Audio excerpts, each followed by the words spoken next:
પૈસા ન કરાવે તે નવાય। જી હા, સુરતના યુવકે શેર બજારમાં પૈસા ઇન્વેસ્ટ કર્યા અને મસ્ત મોટું દેવું થઈ ગયું। અને જ્યારે દેવું થઈ ગયું ત્યારે તેની ભરપાઈ કરવા માટે પોતાના જ પરિવાર પાસેથી પૈસા કાઢવા પોતાના જ અપહરણનું આખું ષડયંત્ર રચી નાખ્યું। શું છે આ કિસ્સો તે આપને બતાવીશું ધ ક્રાઇમ સ્ટોરીના આ વિશેષ અહેવાલમાં।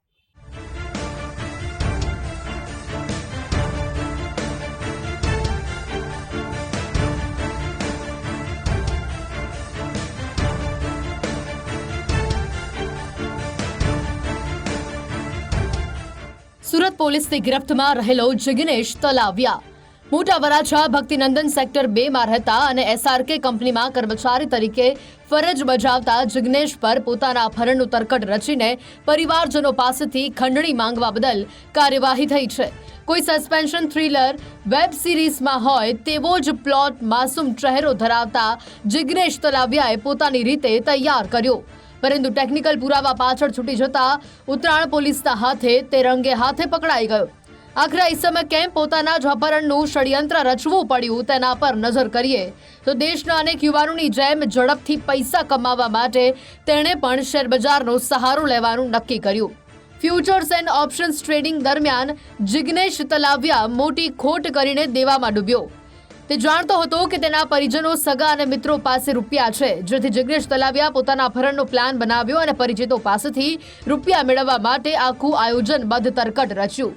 પત્નીના ફોનમાં અપહરણ અંગેના ધમકી ભર્યા મેસેજ કર્યા અને પત્નીને અપહરણ થયાનો વિશ્વાસ આવે તેના માટે અજાણ્યા લોકોએ બંધક બનાવી રાખ્યાનો વિડીયો પણ મોકલ્યો। આ સમયે બેંક એકાઉન્ટમાં 50 લાખ રૂપિયા નાખવા માટે તેણે જણાવ્યું। આ હકીકત જાણીને ફફડી ગયેલી પત્નીને પરિવારના સભ્યોએ જાણ કરી અને જે બાદ ઉત્તરાણ પોલીસ સ્ટેશને સ્વજનોએ જિગ્નેશ તલાવિયા ગુમ હોવા અંગેની ફરિયાદ નોંધાવી દીધી। અપહરણના ગુનાની ગંભીરતા સમજીને ઉત્તરાણ પોલીસની વિવિધ ટીમ પત્નીના મોબાઈલ ફોનના રેકોર્ડના આધારે તપાસ કરી। જિગ્નેશ તલાવિયાનું લોકેશન ગોધરાની શિવ હોટલમાં હોવાનું જાણવા મળ્યું, જે બાદ પોલીસની એક ટીમ ગોધરા મોકલીને હોટલના રૂમમાંથી જ જિગ્નેશનો કબજો મેળવી લેવામાં આવ્યો। ઉત્તરાણ પોલીસ સ્ટેશન વિસ્તારમાં જિગ્નેશભાઈ નામના એક વ્યક્તિની મિસિંગ કમ્પ્લેન્ટ દાખલ કરવામાં આવેલી।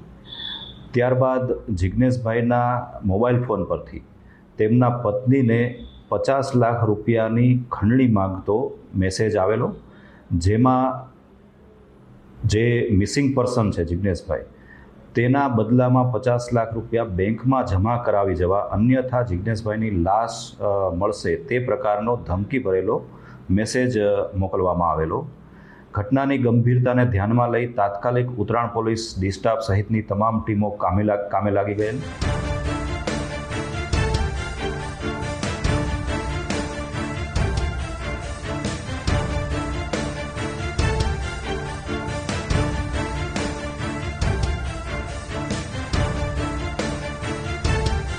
સુરત પોલીસની ટીમની કાર્યવાહી જોઈને જિગ્નેશ તલાવિયા ગભરાઈ ગયો અને પોલીસની પ્રાથમિક પૂછપરછમાં જ પોતાનો ગુનો તેને કબૂલી લીધો।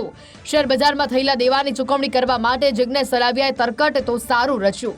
ઉત્તરાણ પોલીસે અપહરણનો વિડીયો એકલાએ કેવી રીતે બનાવ્યો તે અંગે પૂછતા જ તેણે ડેમો પણ આપ્યો।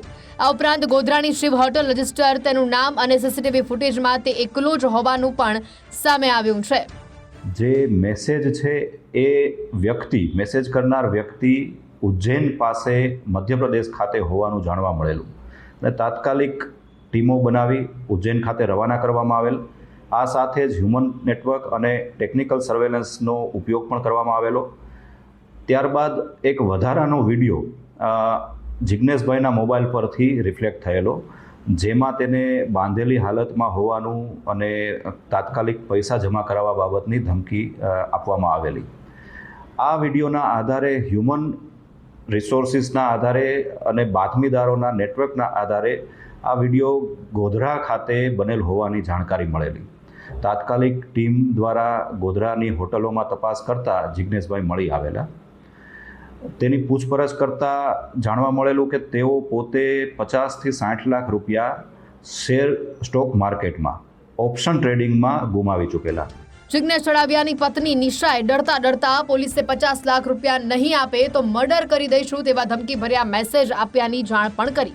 આ ઉપરાંત પોલીસને જાણ કરશો તો અમને પહેલા જાણકારી મળી જશે તેવા વાક્યો પરથી પોલીસે કોઈ નવો નિશાળ્યો ગુનામાં સંડોવાયેલો હોવાની આશંકા ગઈ। જિગ્નેશનો મોબાઈલ નંબર ટ્રેક કરતા જ તે ગુનેગાર હોવાનું નક્કી થઈ ગયું. પૈસાના દેવાની સાથે જ હવે જિગ્નેશ કાયદાના ચક્કરમાં ફસાતા પરિવારજનોની મુશ્કેલીઓ બેવડાઈ ગઈ છે.